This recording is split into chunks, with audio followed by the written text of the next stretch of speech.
एक दफा का ज़िक्र है। कदीम मिस्र में एक लकड़हारा रहता था। वो जंगल से लकड़ियां काट कर अपना पेट भरता था। एक दिन वो लकड़ियां काट रहा था कि जंगल में ही इसे रात हो गई और वो दरख्त के नीचे सो गया। कुछ देर बाद जंगल में गहरी रोशनी फैल गई और गहरा अंधेरा छा गया। फिर आसमान से बहुत से उड़ने वाले घोड़े उतरे जिन पर परियां सवार थीं। फिर जंगल में परियों ने रक्स शुरू कर दिया। लकड़हारे के इर्द गिर्द पिस्तान की खूबसूरत तितलियां उड़ने लगी। लकड़हारा नींद में था। इसे मालूम न था कि आसमान से परियां उतर रही है। परियों की मलिका अपने तख्त पर बैठ जाती है। अचानक लकड़हारे की नींद टूट जाती है और वो खौफ से दरख्तों के पीछे चला जाता है। परियां मलिका के सामने एक खूबसूरत परीजाद को लाती है और फिर बारी बारी सब परियां इस खूबसूरत शहजादे को कूड़े मारती है। हर कूड़े पर शहजादा चीखता और चलाता।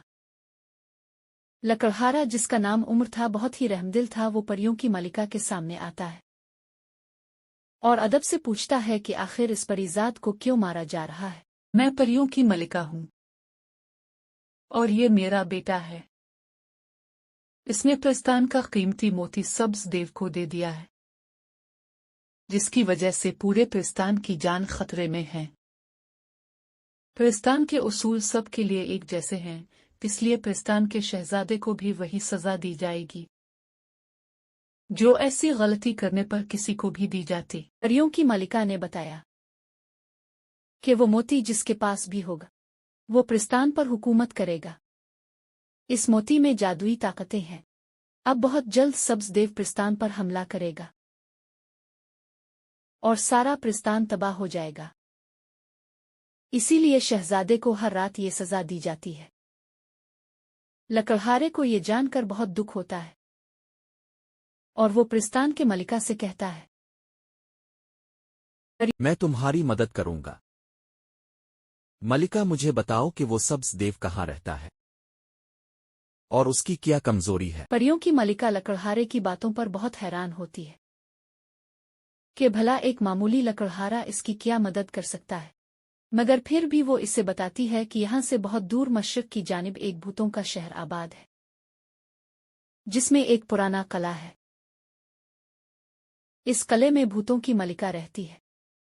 जो भी वहां जाता है वो इससे एक सवाल करती है और दुरुस्त जवाब देने पर उसकी एक ख्वाहिश पूरी कर देती है। लेकिन अगर कोई उसके सवाल का गलत जवाब दे तो वो इसे जिंदा खा जाती है। अगर तुमने इसके सवाल का सही जवाब दिया तो तुम ख्वाहिश करना कि वो तुम्हें सब्ज देव तक पहुंचा दे। परियों की मलिका लकड़हारे से कहती है कि सब्ज देव की एक ही कमजोरी है कि दिन में इसे नजर नहीं आता, इसे सिर्फ रात में नजर आता है। लकड़हारा अपने साथ एक रस्सी लेता है और परियों की मलिका से कहता है कि वो जरूर उसकी मदद करेगा, क्योंकि मुसीबत ज़दा की मदद करना सवाब का काम है। लकड़हारे ने अपना सफर शुरू किया। लकड़हारे को जंगल में एक पुराना किला नजर आया। इसे पता चल गया ये भूतों का शहर है। लकड़हारे को कुछ ढांचे अपनी तरफ आते नजर आए। लकड़हारा खौफ से भूतों के शहर में भागने लगा। इसे वहां दिल दहलाने वाली आवाजें और अपने जैसे लोग और भयानक साए बनते और खत्म होते नजर आ रहे थे। अब लकड़हारे को एक भौंकनी नजर आती है और वो लकड़हारे से पूछती है कि तुम मेरे सवाल का जवाब दो। लकड़हारा देखता है इसके सामने एक चुड़ैल नमूदार होती है जिसे भूतों की मलिका ने बुलाया था। लकड़हारे से चलाकर पूछती है कि वो कौन सा खजाना है जो खर्च करने से ज्यादा बढ़ता है और ना खर्च करने से कम होता है। लकड़हारा भौंकनी को जवाब देता है, वो खजाना इल्म का खजाना है जो खर्च करने से बढ़ता है, जिसे जितना मर्जी खर्च किया जाए कम नहीं होता। दुरुस्त जवाब सुनने के बाद भूतों की मलिका लकड़हारे से पूछती है कि इसकी क्या ख्वाहिश है, वो यहाँ क्यों आया। लकड़हारा भूतों की मलिका से कहता है कि वो सब्ज देव के पास जाना चाहता है। भूतों की मलिका लकड़हारे को जादू से सब्ज देव के पास ले आती है। लकड़हारे को भूतों का शहर खत्म होता नजर आता है। अब इसके सामने एक आलीशान महल था महल का रास्ता बहुत ही खूबसूरत था। फिर महल के बागात बहुत दिलकश थे। लकड़हारे को सब्ज देव नजर आता है। लकड़हारा अपनी आवाज को गरजदार बनाकर कहता है, मैं कोकेफ का बादशाह हूं। तुम्हारी इतनी हिम्मत कि तुमने देखकर भी सलाम नहीं किया। मैं तुम्हें जलाकर भस्म करने आया हूं। कहाँ है मेरे मुल्क का वो शाही मोती? मुझे वापस कर दो। सब्ज देव लकड़हारे की बातों पर हैरान था। वो लकड़हारे को बताता है कि वो दिन ने नहीं देख सकता। वो लकड़हारे से कहता है, अगर लकड़हारा सच में कोहखाफ का बादशाह है तो इस बात को साबित करे।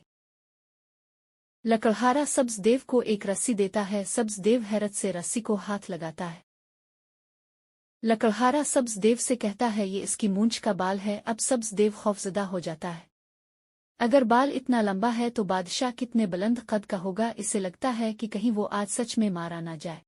वो फौरन प्रस्तान का जादुई मोती निकालता है और लकड़हारे को दे देता है। लकड़हारा मोती मिलते ही वहां से भाग जाता है